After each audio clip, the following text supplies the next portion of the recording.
जी, सबसे पहले सवाल आप ही से है। लगातार दावा किया जा रहा है हैट्रिक का, लेकिन लोकसभा चुनावों में बहुत ज्यादा अंतर अगर विधानसभा सीटों के हिसाब से देखी जाए तो आप में और कांग्रेस में नहीं था, 44-46। तो ऐसे में ये अंतर पाट पाना बहुत ज्यादा मुश्किल अब कांग्रेस के लिए नहीं है, गिवन द सिचुएशन जो हमने लोकसभा चुनावों में देखी।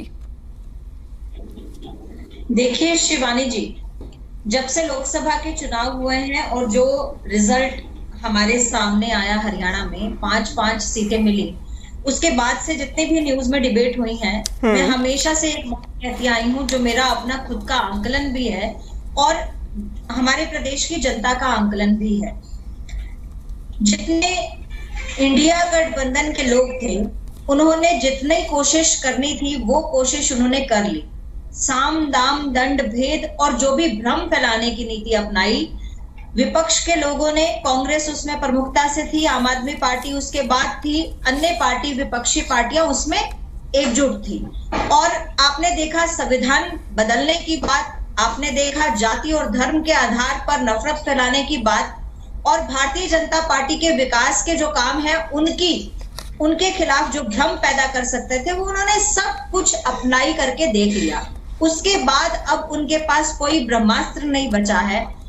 देश की जनता और प्रदेश की जनता के सामने ये बात बिल्कुल क्लियर हो चुकी है कि फिर भी 242 का मैंडेट देना और उसके बाद सरकार में तीसरी बार केंद्र में फिर से रिपीट करना नरेंद्र मोदी जी को, ये भी जनता ने ही दिया है।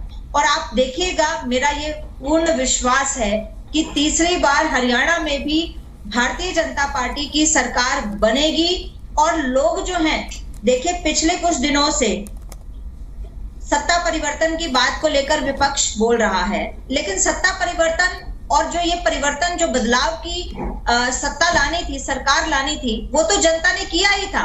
क्यों इनेलो को इतने वर्षों से, लगभग 20 से 25 वर्ष हो गए उनको सत्ता से बाहर किए हुए, उनको वापस क्यों नहीं लाए? केवल एक विधायक से अन्य विधायकों को सपोर्ट क्यों नहीं दिया गया? और दूसरी बात, कांग्रेस को फिर से पूर्ण बहुमत क्यों नहीं दिया? अगर लोग इतने ही परेशान होते हमारी सरकार से, और विपक्ष का कहना है कि त्राहिमाम मचा हुआ है, प्रदेश में कोई काम नहीं हो रहा है, अगर इतना ही बात में सत्य होता तो लोग उनको, कांग्रेस को पूर्ण बहुमत देते और फिर से उनको केंद्र में बिठा देते। लेकिन लोग हमारे साथ खड़े हैं, लोगों को पता है कि बिना फर्जी की सरकार कौन हो सकती है। भ्रष्टाचार के नाम पर एक ही जाति की लूटपाट मचाना, 36 बिरादरी को 35 वर्सेस 1 में बदलना, ये कौन से पार्टी की नीति और रीति है? क्षेत्रवाद कौन सी पार्टी कर सकती है? और पूरे भारत को, पूरे हरियाणा को, हरियाणा एक हरियाणवी एक के नारे पर विकास की जो हमने लहर चलाई है, वो पार्टी भारतीय जनता पार्टी ही हो सकती है।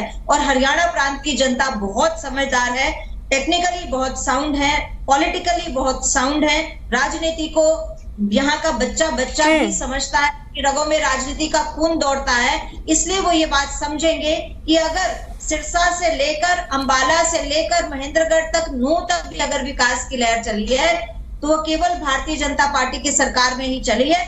अन्य विपक्षी पार्टियां अगर सत्ता में आती हैं तो फिर किसी एक एरिया का विकास होगा, एक जाति की जो है चौधर रहेगी पूरे हरियाणा में। लेकिन हमारे समय में जातिवाद का जहर घोलने का काम भी विपक्ष ने किया है। लेकिन प्रांत के अंदर एक गरीब का बेटा, गरीब की बेटी जो है वो सरकारी नौकरी पाने का सपना देखती ही नहीं है, उसका पूर्ण हुआ है। ये अगर उनको दोबारा चाहिए तो वो तीसरी बार भी भारतीय जनता पार्टी का समर्थन देंगे। ठीक है।